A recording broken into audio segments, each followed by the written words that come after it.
Tenue professionnelle obligatoire aujourd'hui pour ces jeunes avocats.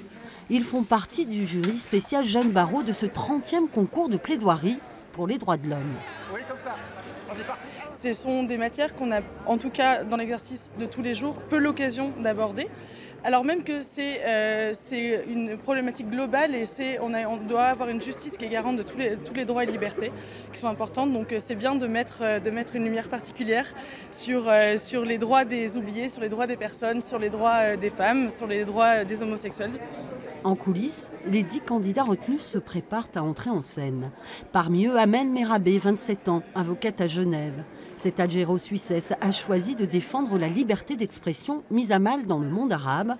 Le grand oral approche. C'est pétillant et en même temps c'est effrayant. Donc c'est la vie, c'est la plaidoirie. Je pense que c'est ça l'exercice.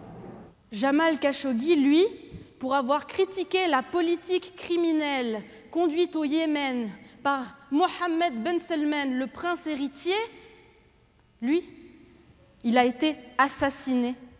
La jeune avocate a choisi de dénoncer et de reprendre le plaidoyer du journaliste saoudien, assassiné au consulat d'Arabie Saoudite à Istanbul en octobre dernier. Autre terme, en Arabie Saoudite, aucun texte de loi ne protège la liberté d'expression. Au contraire, le droit pénal saoudien se pose en obstacle à cette liberté.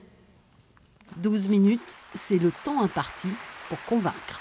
C'est un peu douloureux de porter ce message, de porter toutes ces voix-là de personnes persécutées dans le monde arabe. Donc c'est une douleur en tout cas qui est utile peut-être, j'espère.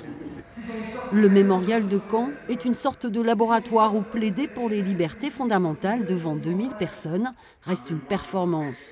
Le concours a ainsi accueilli 300 avocats depuis 29 ans. Que par des circonstances indépendantes de la volonté de son auteur.